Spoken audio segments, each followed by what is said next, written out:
Locker room. There's never been a team at Maryland, at LSU, and the Chicago Sky where she didn't have some sort of locker room problem with her teammates. People don't enjoy playing with her. The WNBA has spent the last 2 years walking on eggshells, but the period of polite silence is officially over. For months, fans and analysts have whispered about what was really going on behind the closed doors of the Chicago Sky locker room. But a recent panel of league experts just blew the doors off the building. They didn't just critique her game. They dismantled the entire narrative surrounding one of the most polarizing figures in modern sports. We are talking about a pattern of behavior that spans 3 different levels of basketball. What took place, Jason? In year 1, you and Teresa Witherspoon were sabotaging games so that you can go out there and collect double-doubles while you're down 45 points. You're in the game with 20 seconds left, trying to get double-doubles because you're dying to compete with Caitlin Clark. Kennedy Carter didn't like it. She took a fall for it because she got upset with you about it. Marina Mabry demanded out. She didn't want any part of the circus act. Year 2. Oh, and you also quit on the team in year 1. Year 2. It was even more of a circus. Oh, we're trying to play Angel Reese at point forward. A deep-seated obsession with a rival that allegedly poisoned her own team.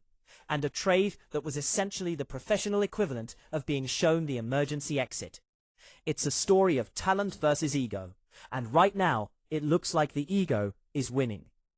When a player has an issue with a coach, you might blame the coach. When a player has an issue with a teammate, you might blame the teammate. But when a player carries a cloud of locker room tension through 3 different cities and 3 different programs, the common denominator becomes impossible to ignore. Before the headlines in Chicago, there was LSU. Before LSU, there was Maryland. At every single stop, the story ends the same way, with Bridges smoldering in the rearview mirror. At Maryland, she was the superstar who suddenly needed a fresh start. At LSU, even after winning a national title, she was mysteriously benched and sidelined for nearly 2 weeks, with explanations that never quite added up. People wanted to believe these were just growing pains. But the experts are now pointing out that the Chicago Sky didn't just trade a player. They traded a headache that had become chronic. There is a specific kind of frustration that builds when a player cares more about their personal box score than the win-loss column. And according to those in the know, this was the primary source of the rot in Chicago. The double-double streak was marketed as a historic achievement, but behind the scenes, it was viewed as a sabotage of the game itself.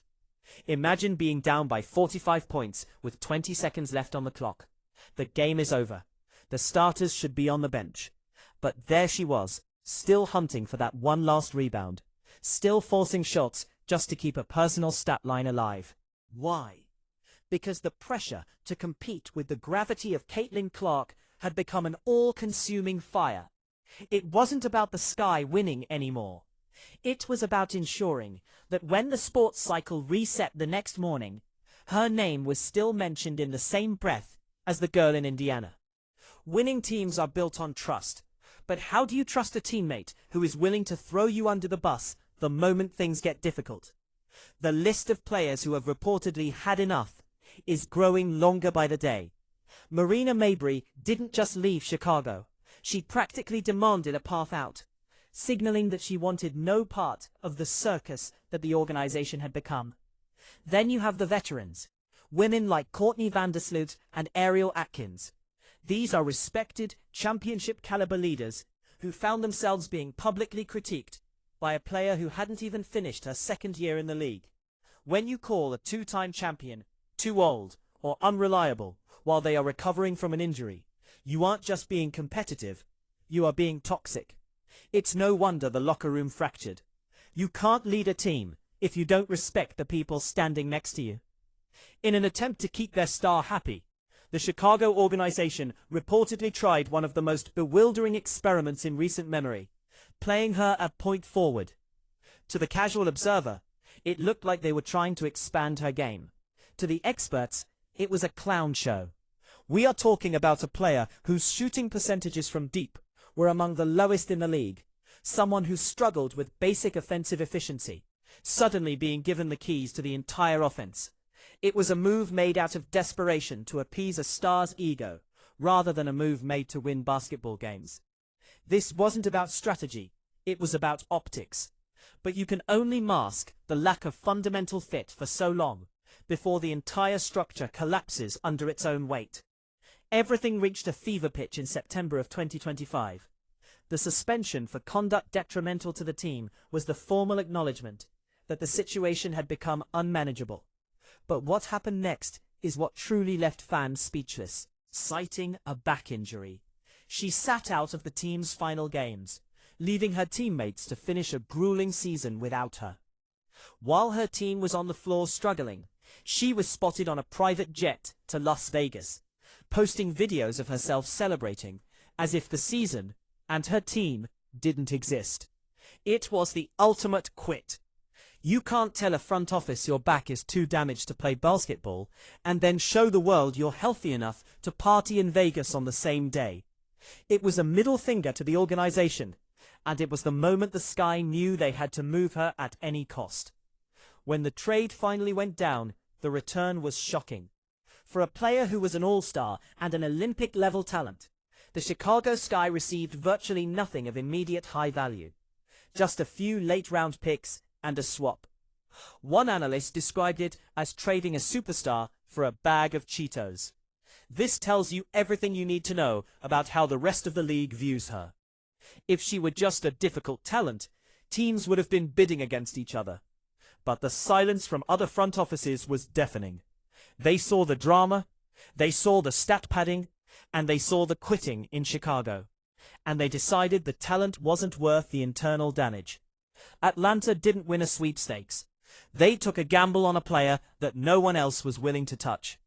Now, the story moves to Atlanta, but the baggage remains the same. The Atlanta dream is not the Chicago Sky. They have established veterans like Ryan Howard and Alicia Gray, players who have zero interest in a media circus or a point-forward experiment. For the first time in her career, she isn't the biggest name in the locker room, and she certainly isn't the one who sets the culture. This is her last best chance.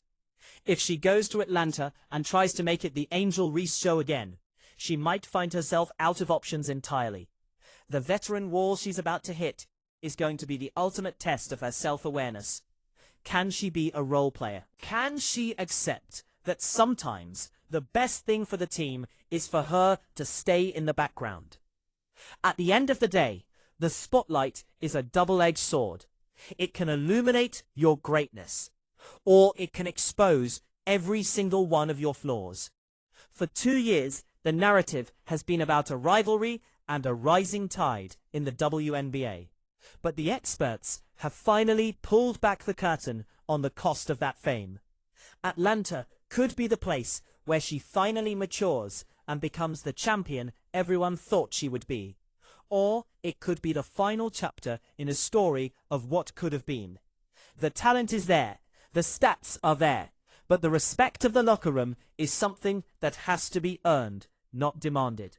So, looking at the pattern from Maryland to Chicago, do you think a change of scenery is actually going to fix the problem? Or are we just waiting for the same explosion to happen in a different city?